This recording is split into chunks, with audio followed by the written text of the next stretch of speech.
Solos: formação, constituição, classificação, degradação e conservação. Bernardo Ribas e Maria Luísa Costello.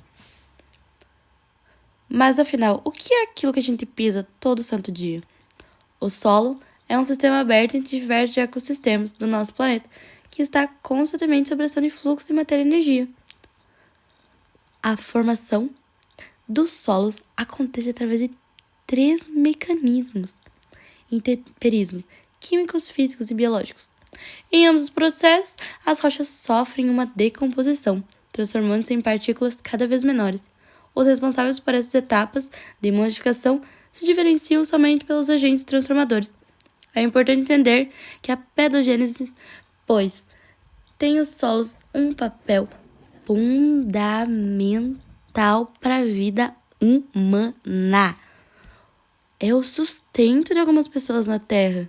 E muito mais que isso, é o local de moradia de todos. Fatores naturais de formação de solos. Intemperismo é o conjunto de alterações que as rochas sofrem quando ficam expostas na superfície da Terra. O intemperismo físico é o processo pelo qual as rochas vão se desfazer como agentes de temperatura e pressão. Esse tipo de procedimento tende a acontecer em regiões onde o clima é mais quente, como por exemplo na área semiárida do Sertão, em Pernambuco.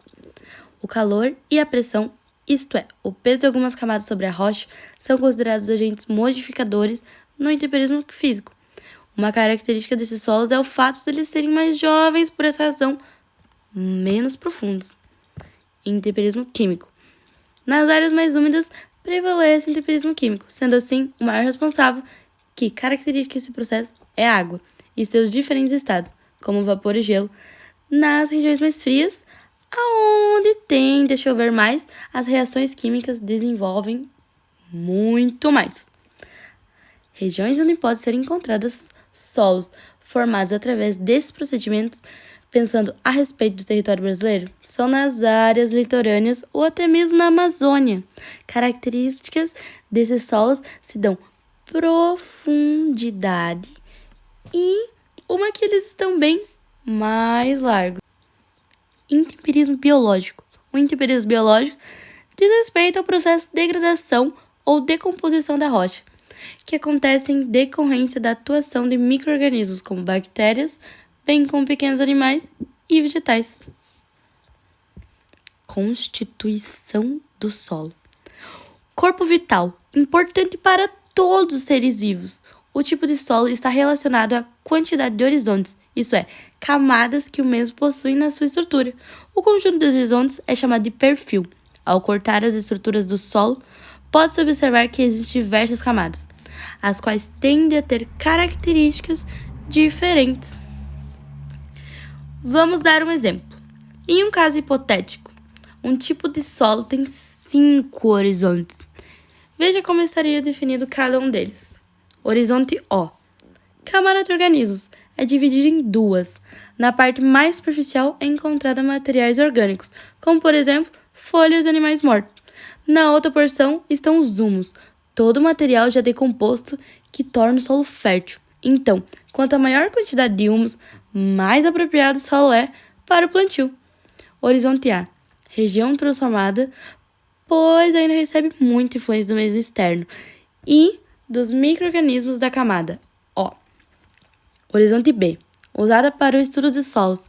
É considerada a parcela mais pura de todo o perfil, pois é a degradação propriamente dita, e que não sofre mais com nenhum tipo de intemperismo.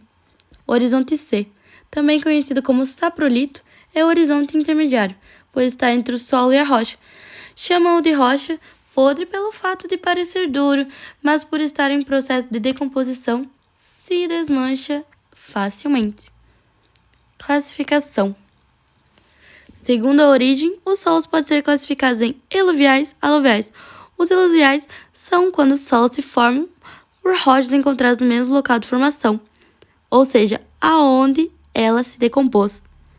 Aluviais são quando elas são encontradas em outros lugares, não sendo o que foram se formadas. Principais tipos de solo. Solo Umífero, presente em territórios com grande concentração de material orgânico em decomposição, humus. É muito utilizado para a prática da agricultura, pois é extremamente fértil. O arenoso. Esse solo é o resultado de processo de arenização do solo, que ocorre em processo de desmatamento em grandes áreas. Sua fertilidade é muito baixa, pois é pobre em nutrientes. Geralmente, somente cactáceas e arbustos adaptados para climas áridos conseguem se desenvolver nesse tipo de solo argiloso. É aquele que possui em sua composição no mínimo 30% de gelo, concentra significativas quantidades de óxido de ferro e alumínio. Em sua composição são férteis e com boa qualidade prática para a agricultura. Tipos de solo no Brasil. A terra roxa. A terra roxa é um tipo de solo formado a partir de processos de intemperismos químicos em rochas basálticas. Os horizontes são profundos e a fertilidade é extremamente alta. São encontrados principalmente no interior de São Paulo e nos estados da região sul do Brasil. Massap é um tipo de solo composto por terra escura e argilosa. É encontrado principalmente na zona da Mata Nordestina, e esse tipo de solo apresenta alto grau de fertilidade. Logo, é ótimo para o desenvolvimento da agricultura. Salmourão é um tipo de solo constituído a partir da decomposição de rochas graníticas e ignáceas claros. É encontrado principalmente no centro e sul do Brasil. Classificação de solos utilizados pela Embrapa. Mas quem é essa Embrapa e por que ela pode classificar os solos?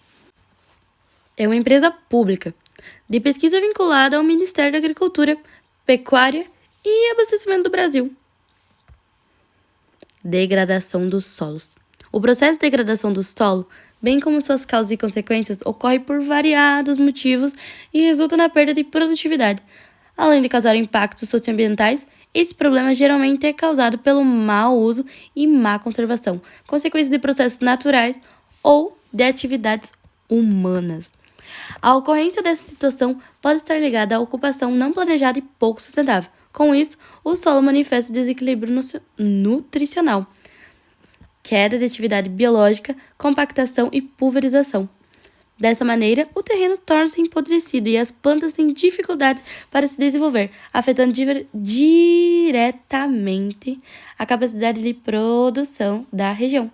Fatores que podem causar a degradação do solo. Existem muitos fenômenos e atitudes que podem causar a degradação do solo. Esses processos podem ocorrer de forma natural ou não. Erosão é um processo natural, porém pode ser identificado pela atividade humana. A salinização também ocorre naturalmente e é intensificada especialmente pela amplificação de métodos incorretos na agricultura, como a má irrigação. A desertificação causa grande mudança na paisagem e é o processo de degradação e esgotamento do solo.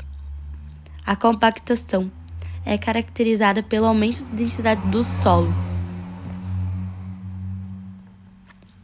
Conservação do solo. A conservação ambiental é uma das correntes ideológicas mais discutidas na esfera científica. Ela pode ser caracterizada como um conjunto de ações que buscam o uso racional e sustentável dos recursos naturais, de maneira para obter a qualidade da vida humana, causando menor impacto no meio ambiente, como o reflorestamento ambiental, rotação de culturas, terraceamento e também temos o controle de queima de animais como alguns exemplos das conservações de solo. Muito obrigada, agradeço por ter visto até aqui. Desculpa alguma coisa e até o próximo vídeo.